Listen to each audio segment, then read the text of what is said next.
Grabe, umiyak si Chua. Naku po, yan ang ating pag-uusapan ngayon, ano? Breaking news po ito. Bakit ko naman nasabing umiyak? Tila umiyak. Hindi ko alam kung sigurado. Hindi ako sigurado kung umiyak talaga. Pero tila umiyak po si Chua at ang kasamahan niyang mga prosekusyon. Bakit? Dito sa mga witness na to. Ay nako, grabe. Sablay po kasi yung pinirisinta nilang witness. To the point na kahit po yung mga senator judge na kilalang kaalyado ni Marcos, iba yung reaction. Yan ang ating pag-uusapan ngayon at ipe-play natin yan ngayon. Ipapakita ko sa inyo. Iba po kasi ang reaction mismo ng kanilang mga kaalyado. Tila nagpresenta sila ng hilaw, walang alam, at sablay na witness. Alam nyo mga kababayan, ang problema po kasi dito, yung palang simula, yung palang opening statement ni De Lima, doon pa lang napaiyak na ata ito si De Lima, baka naihito sa palda niya Baka lang naman. Alam mo yun, kasi yung kanyang opening statement, talaga nga namang pinatigil, dahil pasaway. Hindi sumusunod. Ilang beses na pong nasita ng presiding officer na si Escudero yung prosecution for concluding na as if it is a law yung mga sinasabi nila. Okay? Hindi po kasi dapat ganyan yan. Let the witness speak. Kasi, para mo tinuturuan yung witness at para mo na rin sinasabi, nilalagay mo na sa utak ng mamamayang Pilipino na nanonood, even the senator judge, na talagang merong illegal na ginawa si VP Sara Duterte. Hindi dapat yun. Hindi appropriate yun. Dapat, hayaan mo yung witness nyo. Kaya ka nga nagpipresenta ng witness para patunayan mo yung mga sinasabi mong pag-aakusa. Tapos, after all the witness has been presented, doon ka magko-conclude. Based on the ganito is ganyan. There is a guilt o sabihin natin convicted. Dapat siyang ma-convict bilang vice president at dapat siyang ma-impeach. Yun dapat yun. Sa ending po yun.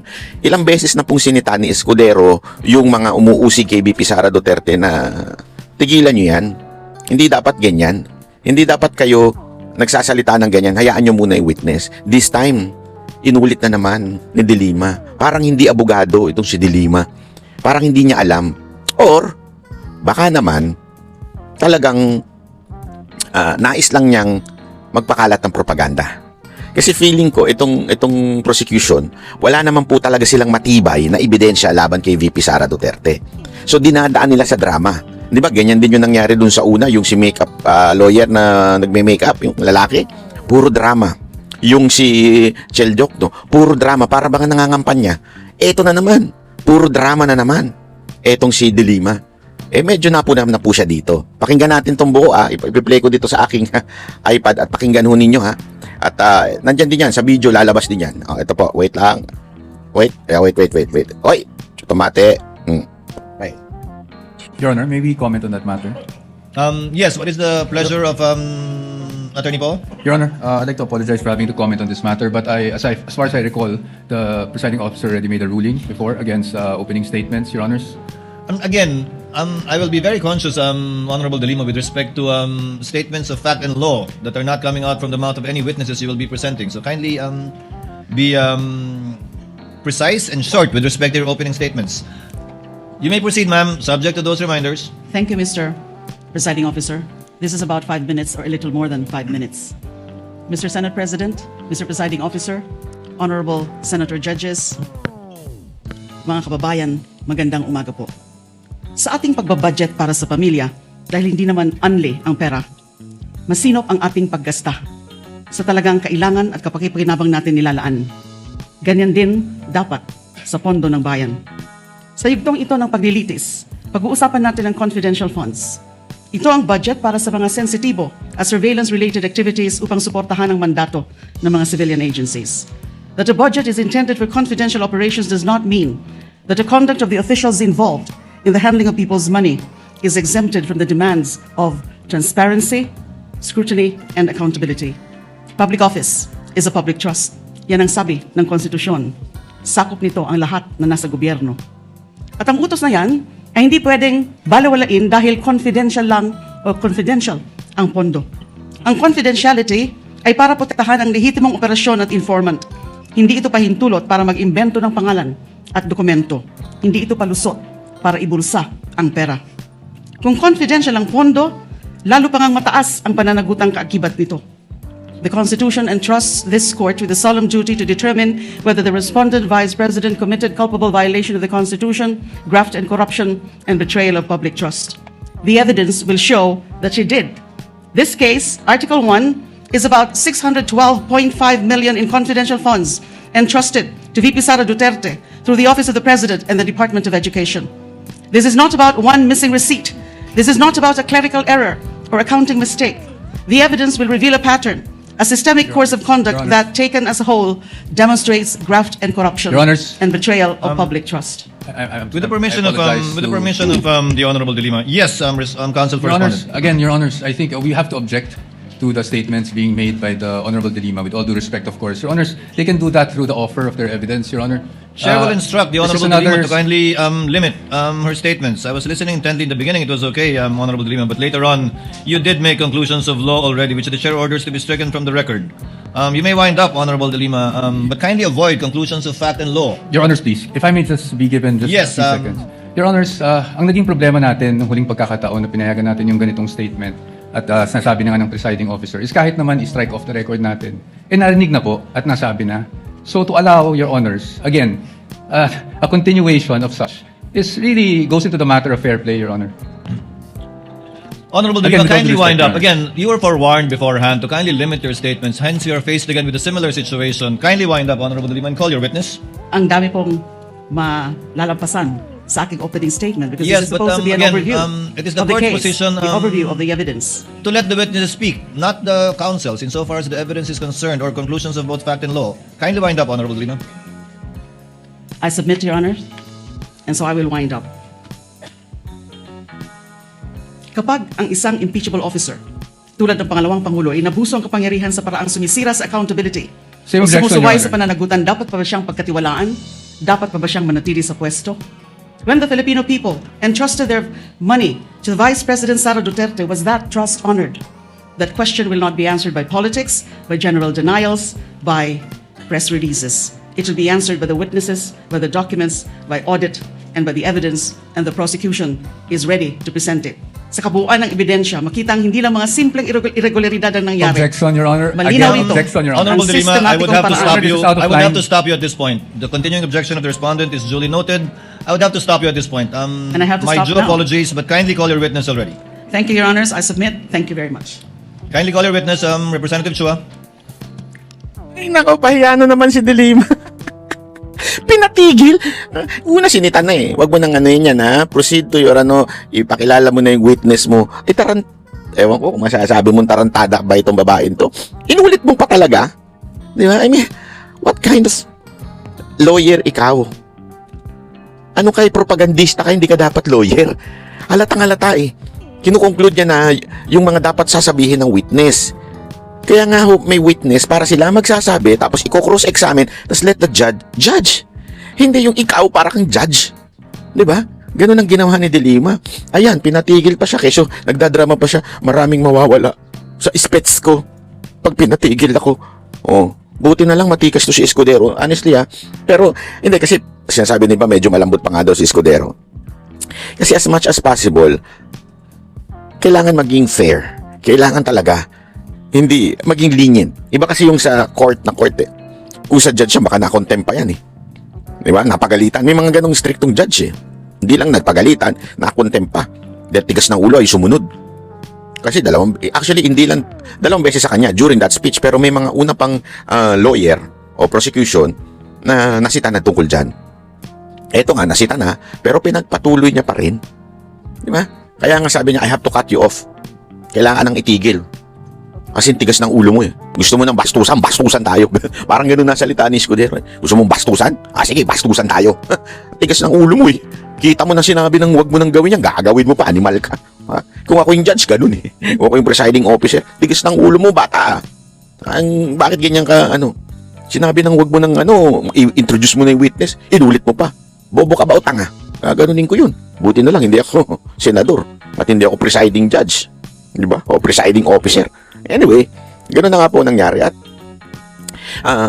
Dahil po doon, ang nirereklamo naman po ng defense, Your Honor, eto, may punto rin yung defense dito eh. Your Honor, since nasabi na, sana naman, una pa lang, parang ganun ang dating, una pa lang, patigilin nyo na. Kasi this is not the first time. This is not the second time. A lot of times. Sana, parang sinasabi ng defense, sana naman, presiding officer, pag sumisimula pa lang at nag-object na kami, at obvious naman, na ang conclusion nyo rin as a presiding judge, nagko-conclude na yung prosecution, huwag nyo nang patuloyin. Cut off nyo na kaagad. Kasi, oo nga, napigilan nyo nga pero narinig na ng taong bayan. So, yung propaganda na ipakalat na. Remember, iba po kasi yung hearing, iba po yung press con, at iba po ito. This is an impeachment court. Kung puro pala propaganda ito, di ba, sabi nga ni Panelo, hindi ito impeachment trial eh. Parang propaganda lang itong impeachment.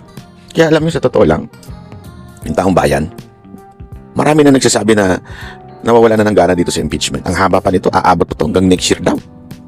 Pero ngayon pa lang nawawala na ng gana. Kasi nga, it's really obvious na hindi ebidensya ang pinipresenta dito kung hindi propaganda lang. And kung nakita nyo yung latest survey na sinasabi, doon sa latest survey po, sinasabi, ang gusto ng taong bayan, ebidensya ng inyong paratang. Hindi propaganda sa inyong paratang.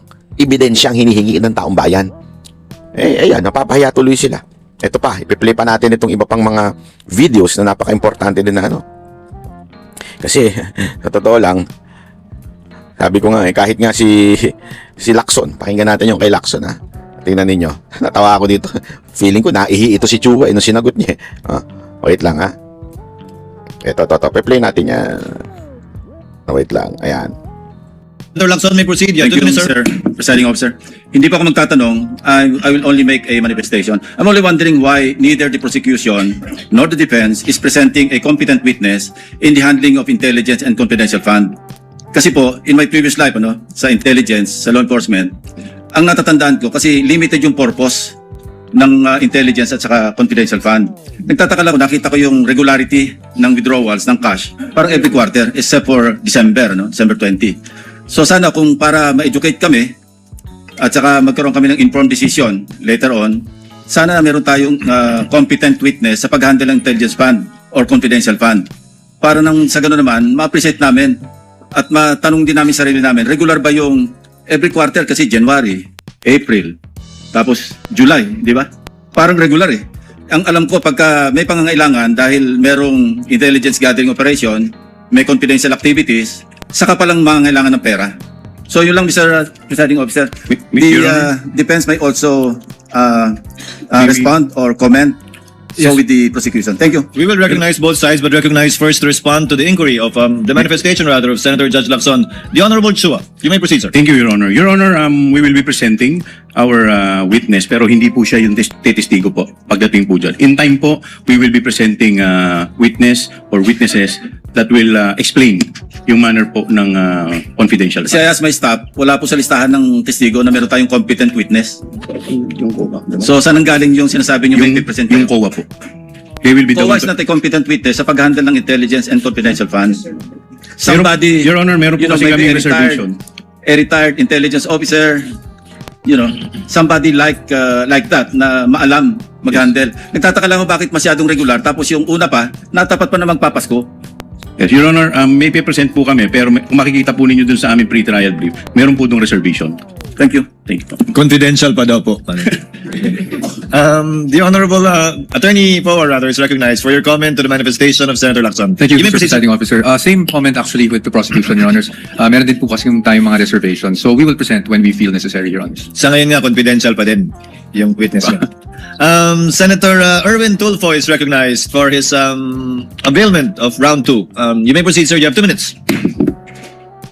Thank you, Mr. Presiding Officer. Miss Witness, ito pong transaksyon na 125, 4 times so yata ito. Tama po ba?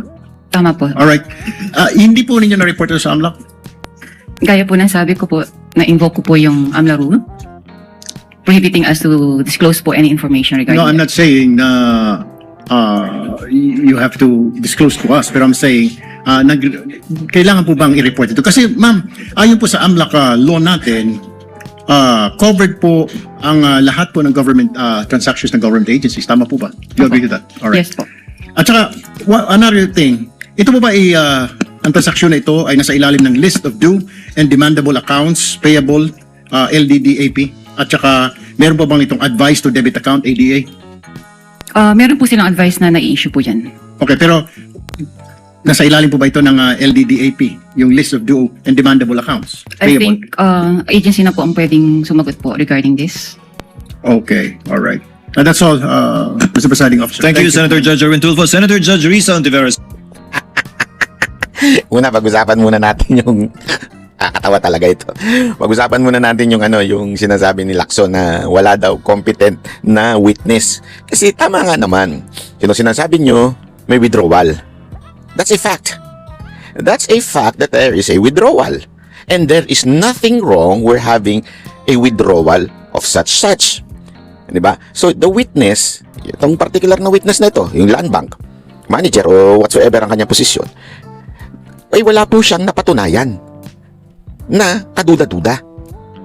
Ang napatunayan lang niya ay may withdrawal. So, alam naman natin may withdrawal. Tapos na sapat yun eh. May withdrawal. Okay, next witness. Tapos na yun. Ang tanong, anong ginawa doon sa withdrawal? Di ba? Doon pa nga lang sa issue ng withdrawal, ang dami na pong loopholes. Hindi niya masagot ng diretso. Ayon na rin yan doon kay Tulfo, di ba? Kay Erwin. Tinatanong siya. Lagi niyang tinuturo, hindi sigurado.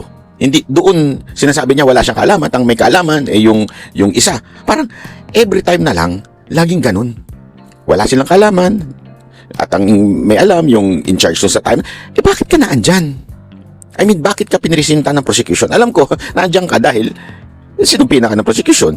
Pero bakit siya pinresinta ng prosecution na wala naman siyang napatunayan? Remember, ang pinatutunayan dito ay yung paggastos o paglustay daw di umano ni BP Sara Duterte ng confidential fund. Pero dito, ang sinasabi lang, paulit-ulit, ay yung merong na-withdraw. At sinabi nila sa AMLAC na hindi nga suspicious eh. Kasi dalawa yan eh. Unusual and suspicious. Ipapaliwanag natin yan ha. Bakit? Remember ito, sa bangko, pag ikaw nag-withdraw ka ng mahigit 500, at that time 500,000 eh. Pero ngayon, I think 1 million na. O nag-deposit ka ng 1 million o nag-withdraw ka, ay matatawag na unusual yun at kailangan natitrigger ang AMLAC. Okay. Remember, this is a department. This is a Department of Education. Aba, naturalmente, lalagpas ng 500,000 yan. 500,000 ha? Yung ordinaryong Pilipino pag nag-withdraw o nag-deposit, lagpas ng 500,000, yan pa kayang isang departamento. So, doon sa issue ng unusual, ay hindi ho ibig sabihin illegal. Mamaya, papaliwanag natin yan. Itatanong din sa witness. Pero yung sinasabing suspicious, yun ibang usapan yun. Ano yung suspicious? Ibig sabihin, hindi siya pangkaraniwan at sunod-sunod at kahina-hinala. Mukhang, kaya nga suspicious mukhang illegal.